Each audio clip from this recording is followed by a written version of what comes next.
Hello friends, मैं हर्षिता शुक्ला आप सभी लोगों का हर्षिता क्लासेस में बहुत बहुत स्वागत करती हूँ। फ्रेंड्स, डीएलएड चतुर्थ सेमेस्टर को लेकर के आज से मैं इंग्लिश का क्लास कराना प्रारंभ कर दी हूँ।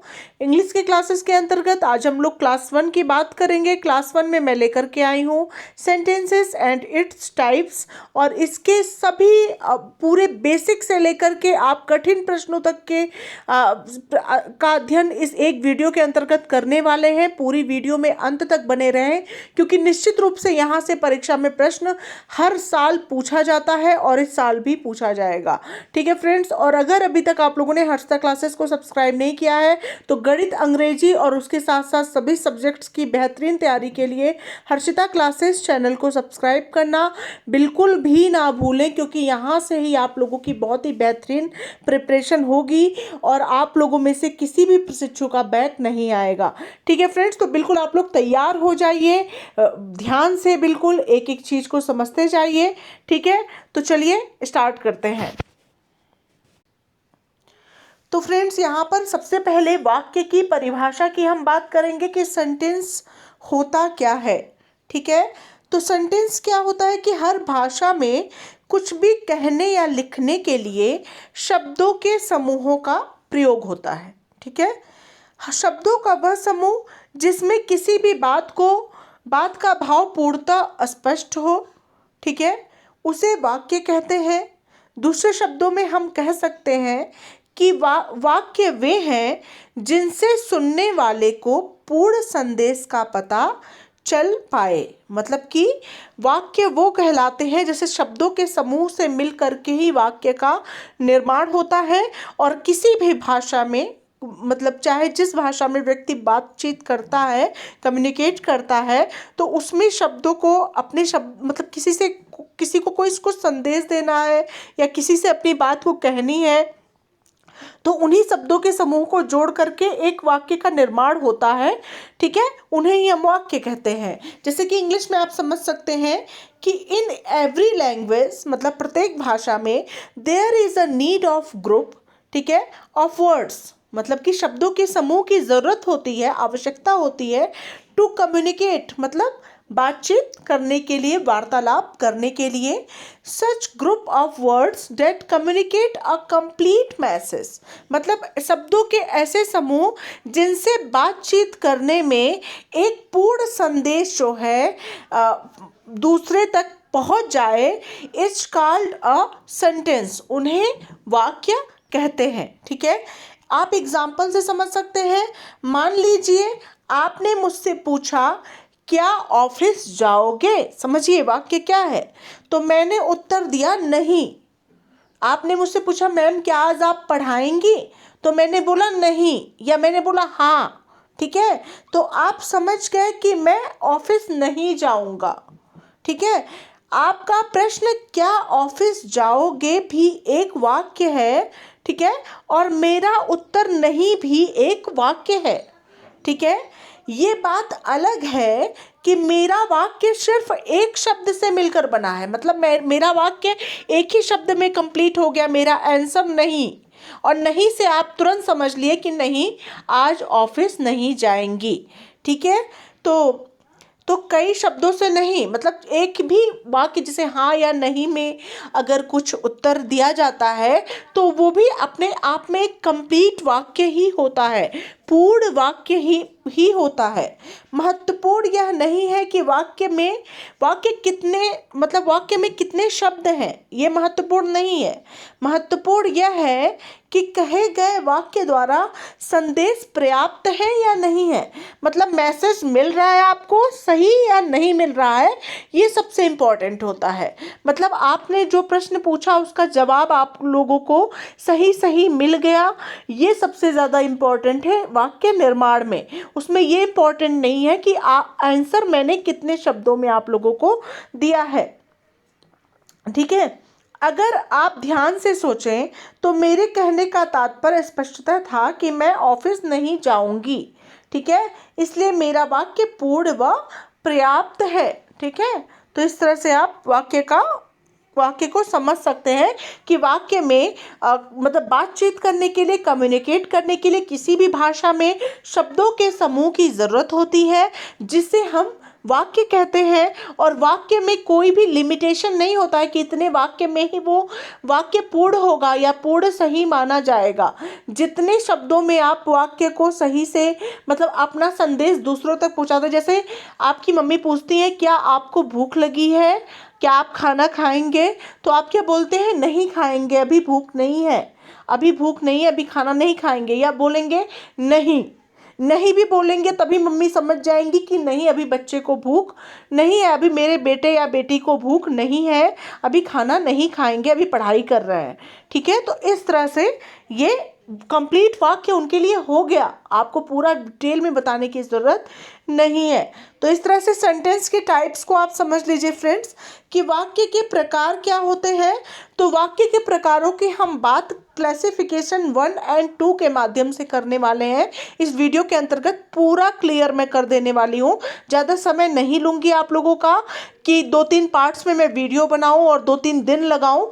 एक ही पार्ट में थोड़ा टाइम लगेगा, लेकिन एक ही पार्ट में मैं इसको कंप्लीट कर दूँगी ताकि आप लोगों को सेंटेंस में कोई भी डाउट ना रह जाए। ठीक है, तो सबसे पहले वर्गीकरण 1 के अंतर्गत आप लोग जान सकते हैं कि वाक्यों को उनके भाव और अर्थ के आधार पर निम्नलिखित 4 वर्गों में वर्गीकृत किया गया है। वर्गीकरण 1 के अंतर्गत हम बात कर रहे हैं ये। ठीक है, इसको ध्यान से समझिएगा। 2 वर्गीकरण मैं आप लोग को बताऊंगी। ये पहले क्लासिफिकेशन 1 की बात हो रही है। तो on the basis of there sense and meaning sentences are classified in following 4 categories. मतलब कि भाव और अर्थ के आधार पर वाक्यों को 4 कैटेगरी में यानी 4 भागों में 4 वर्गों में वर्गीकृत किया गया है। फर्स्ट है आपका फ्रेंड्स असर्टिव और डिक्लेरेटिव सेंटेंसेस। असर्टिव या डिक्लेरेटिव सेंटेंस का मीनिंग अर्थ होता है स्वीकारात्मक या कथात्मक वाक्य। तो ऐसे वाक्य में कुछ बताया जाता है या किसी बात का वर्णन होता है। ठीक है, कोई भी बात चाहे एक तथ्य हो या एक सोच हो। आप इसको लिख सकते हैं कि such sentences state a fact, opinion and और आइडिया। मतलब ऐसे सेंटेंस जो है जो किसी चीज़ की अवस्था को, तथ्य को या राय को या विचारों को दर्शाते हैं, उन्हें असर्टिव या डिक्लेरेटिव सेंटेंस कहते हैं, जिसको आप स्वीकारात्मक या कथात्मक वाक्य भी कहते हैं। आप एग्जाम्पल से इसे और अच्छे ढंग से समझ सकते हैं। जैसे कि उदाहरण के लिए ले सकते हैं कि अयांश इज माई सन, अयांश मेरा बेटा है। ठीक है, अमन इज नॉट एट होम, अमन घर पर नहीं है। मतलब एक सिंपल सा सेंटेंस, मतलब उसमें कुछ भी क्वेश्चन मार्क नहीं है, कुछ भी कोई अदर चीज़ें ना हो। एक साधारण वाक्य जो होता है वही असर्टिव कहलाता है। एक तथ्य, एक कथन जो होता है वो असर्टिव या डिक्लेरेटिव कहलाता है। जैसे Arnavi does not go to school, Arnavi school नहीं जाती है। मॉम स्कॉल्ड्स मी, मम्मी जी मुझे डांटती हैं। ठीक है, तो एक सिंपल सेंटेंस है। ठीक है, मैं पढ़ता हूँ, मैं पढ़ाती हूँ, एक सिंपल सेंटेंस है। तो ये क्या हो जाएगा आपका असर्टिव या डिक्लेरेटिव सेंटेंस। परीक्षा में पूछा जाता है कि ये किस तरह का वाक्य है, अयांश इज माई सन, तो ये कैसा वाक्य है, तो ये एक असर्टिव वाक्य है, डिक्लेरेटिव वाक्य है। इसको आप लोग क्लियर, मतलब जो एक सिंपल सेंटेंस होता है, साधारण वाक्य, साधारण शब्द होता है। जैसे कि मैं स्कूल जाता हूँ, मैं खाना खाता हूँ, मैं खाना खाती हूँ, मैं पढ़ती हूँ, मैं पढ़ाती हूँ, मैं डीएलएड की प्रशिक्षु हूँ, मैं आप लोग बोलते हैं ना मैं डीएलएड की प्रशिक्षु, मैं डीएलएड चतुर्थ सेमेस्टर की परीक्षा देने वाली हूँ या डीएलएड चतुर्थ सेमेस्टर की परीक्षा की तैयारी कर रही हूँ या कर रहा हूँ। तो इस तरह से ये चीज़ें जो हैं ये सिंपल सेंटेंस है।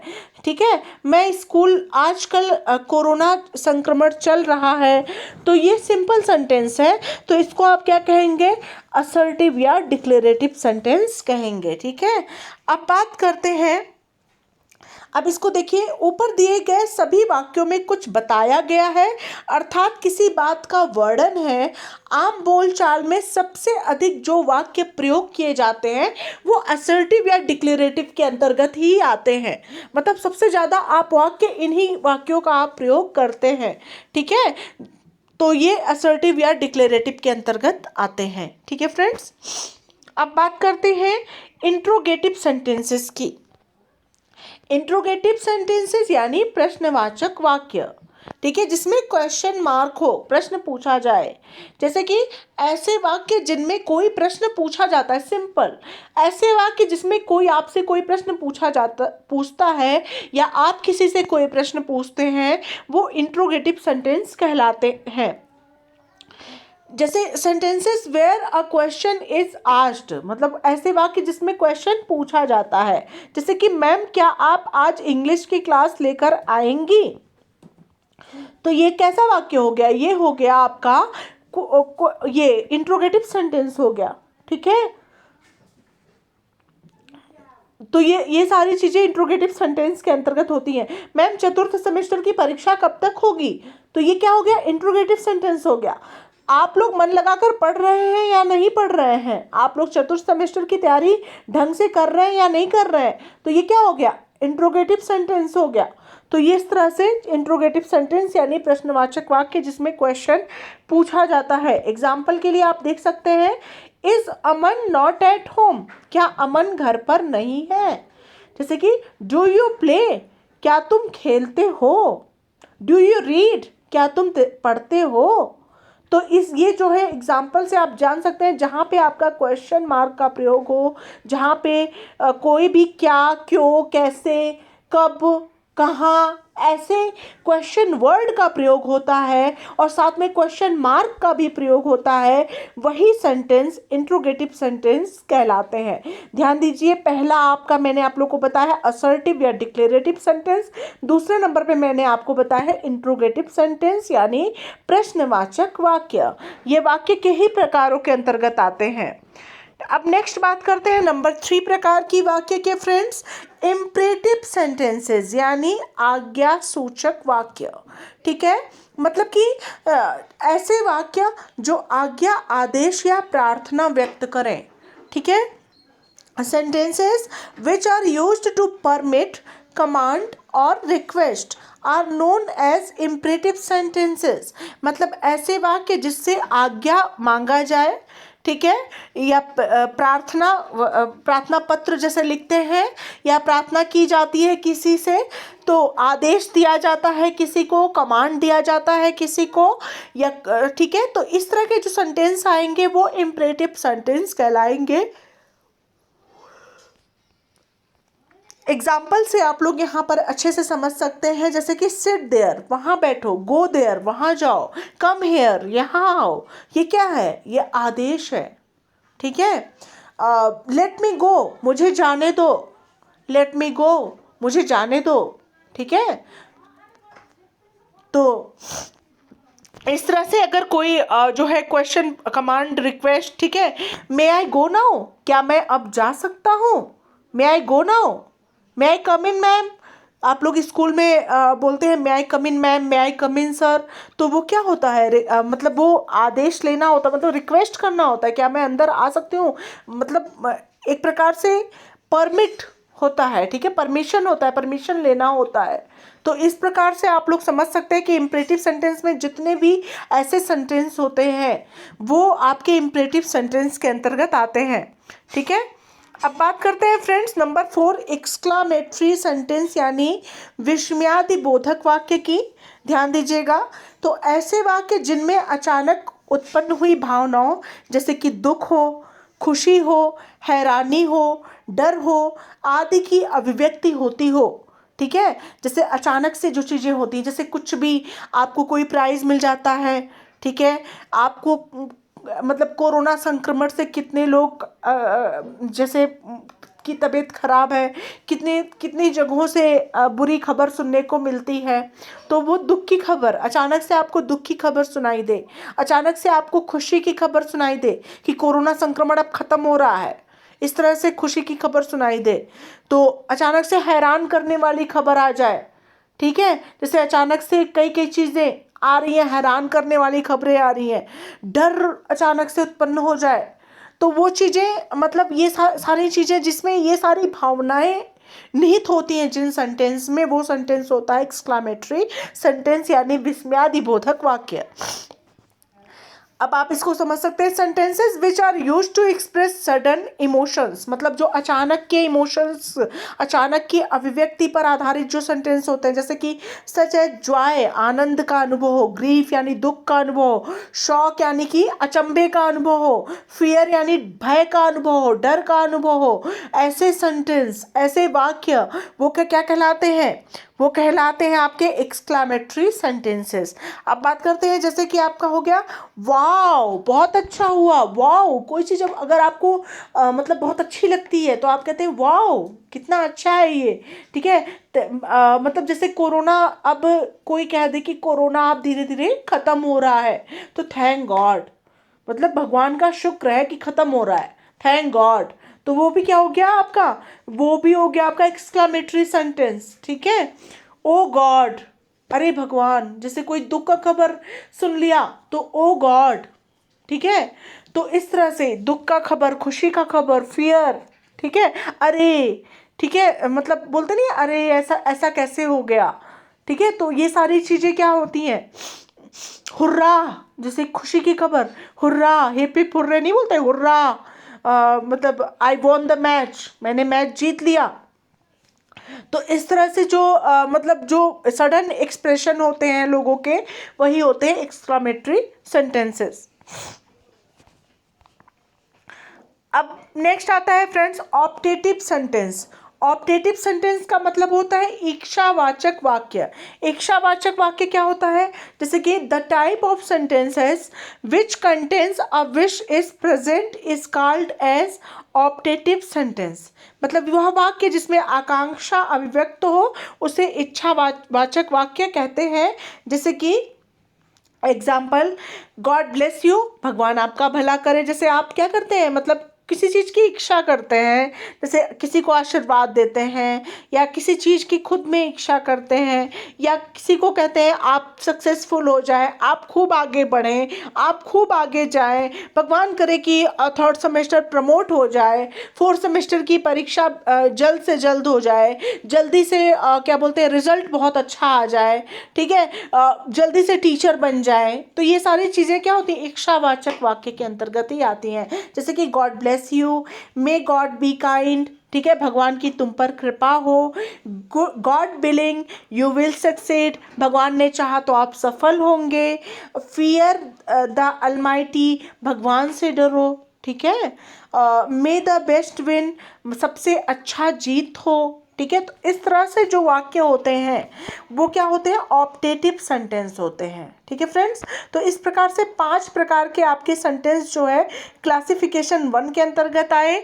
अब बात करते हैं क्लासिफिकेशन 2 की, ठीक है, sentences types parts of sentences, ठीक है, इसका क्लासिफिकेशन 2 की हम बात करेंगे। तो क्लासिफिकेशन 2 के अंतर्गत दूसरे वर्गीकरण के अनुसार वाक्य के 4 प्रकार होते हैं, ध्यान दीजिएगा।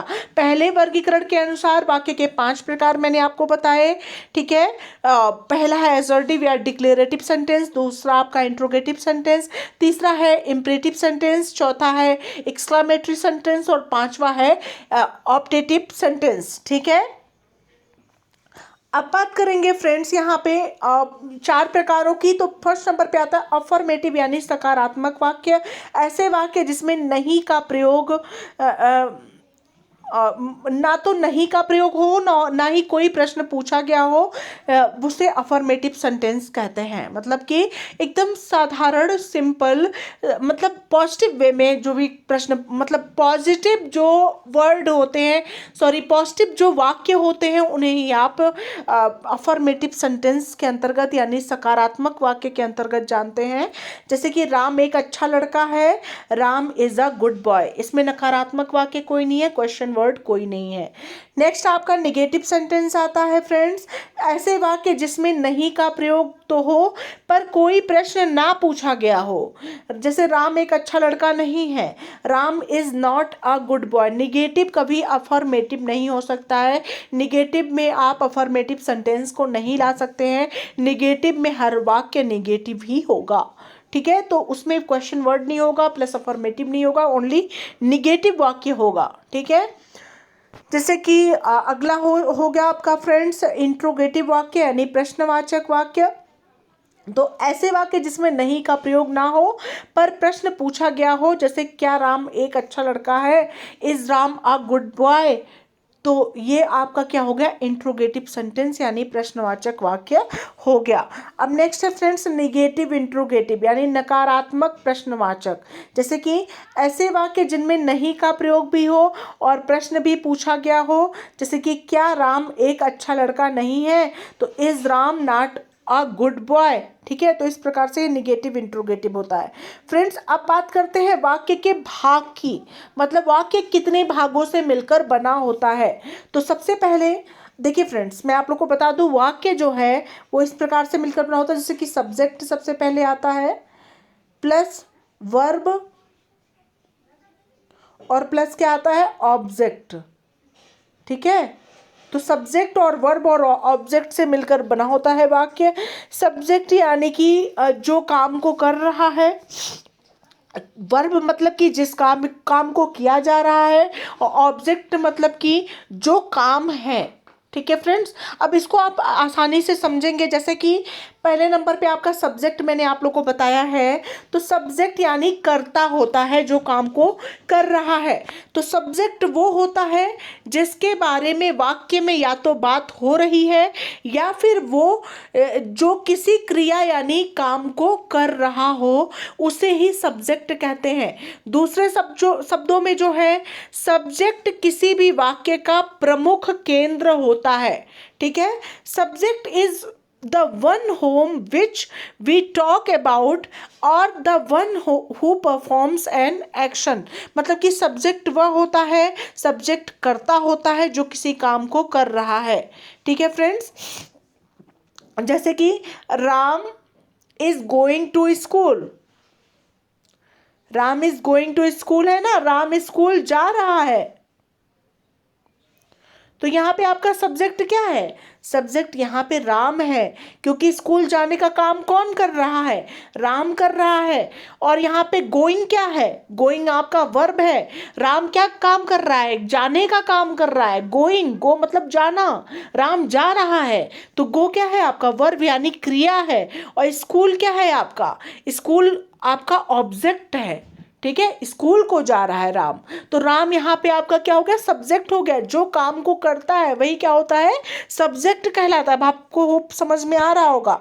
नेक्स्ट आपका है वर्ब, वर्ब यानी कि क्रिया यानी कर्म यानी काम या कार्य जिसको आप कहते हैं। तो क्रिया वो है जिसके माध्यम से सब्जेक्ट के किसी कार्य या अवस्था यानी स्थिति की जानकारी मिलती है। जैसे verb is the one which describes the action और the state of the subject.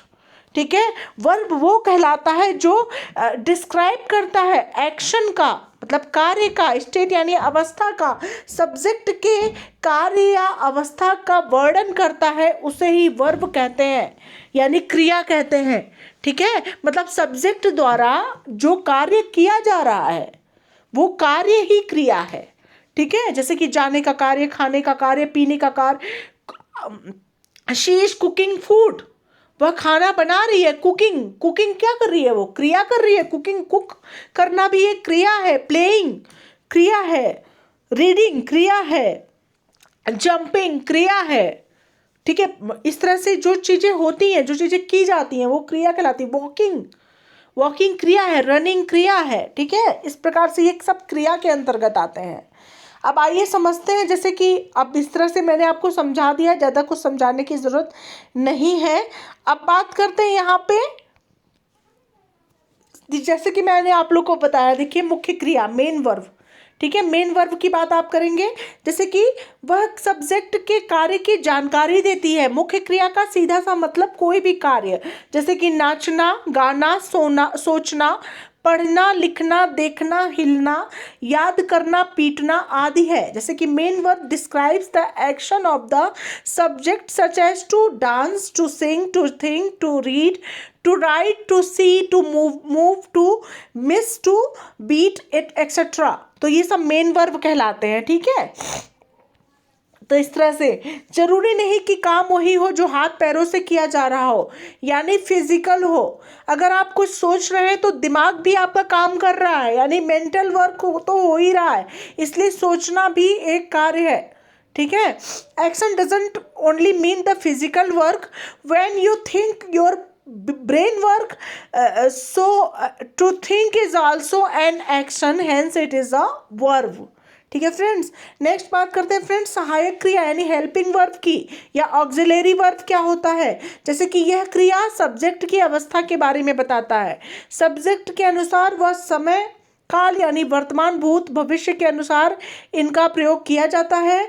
इनका प्रयोग आप आने वाले चैप्टर्स में मतलब जैसे कि और भी समझेंगे जब मैं आप लोगों को टेंस पढ़ाऊंगी, तो इससे आप लोग आसानी से इसको हेल्पिंग वर्ब्स को समझेंगे। ठीक है, प्रेजेंट पास्ट फ्यूचर, इसके बाद मैं टेंस को स्टार्ट करने वाली हूँ, तो इससे आप लोग आसानी से समझेंगे। जैसे कि is, am, are, were, was, were, has, have, had, do, does, did, will, etc। तो ये सारी क्या है, हेल्पिंग वर्ब के अंतर्गत आती हैं, यानी सहायक क्रिया के अंतर्गत आती हैं। जैसे Ram is going to school, तो यहाँ पे इज क्या है, इज एक हेल्पिंग वर्ब है। Ram was going to school, Ram school जा रहा था, तो वॉज क्या है, हेल्पिंग वर्ब है। ठीक है, तो इस तरह से नेक्स्ट है आपका आता है ऑब्जेक्ट, जैसे कि जो कार्य किया जा रहा है, मतलब कि ही इज प्लेइंग फुटबॉल, वह फुटबॉल खेल रहा है, तो फुटबॉल खेलने का कार्य कर रहा है, फुटबॉल का। ठीक है, she is going to school, वह स्कूल जा रही है, तो शी तो यहाँ पे सब्जेक्ट हो गया, इज आपका हेल्पिंग वर्ब हो गया, गोइंग आपका क्या हो गया, वर्ब हो गया, क्रिया हो गई, ये आपकी इज सहायक क्रिया हो गई। टू स्कूल, टू यहाँ पे क्या हो गया, टू आपका प्रीपोजिशन हो गया, प्रीपोजिशन को भी मैं आप लोगों को पढ़ाऊंगी। और स्कूल क्या है, यहाँ पे स्कूल आपका है ऑब्जेक्ट। ठीक है, कारक वह होता है जिस पर कर्ता के कार्य या अवस्था का प्रभाव पड़ता है। Object is the one which gets affected by the action और the state of the subject. ठीक है फ्रेंड्स, तो होप आप लोगों को ये सारी चीज़ें सेंटेंस की समझ में आ गई होंगी। इसे एक वीडियो के अंतर्गत मैंने पूरा आप लोगों को एक्सप्लेन कर दिया है सेंटेंस और इसके टाइप्स के बारे में। ठीक है, इस वीडियो को ज़्यादा से ज़्यादा दोस्तों को ज़रूर शेयर करें और इंग्लिश की इसी प्रकार से बेहतरीन तैयारी के लिए हर्षिता क्लासेस चैनल को सब्सक्राइब करना ना भूलें। और साथ ही साथ आप लोगों के डीएलएड के चतुर्थ सेमेस्टर के सभी सब्जेक्ट्स की बेहतरीन तैयारी कराई जाएगी और यूपी टेट और सुपर टेट की भी बहुत ही बेहतरीन तैयारी होती है। मिलते हैं नेक्स्ट वीडियो के साथ, तब तक के लिए thank you so much friends, thanks for watching my video.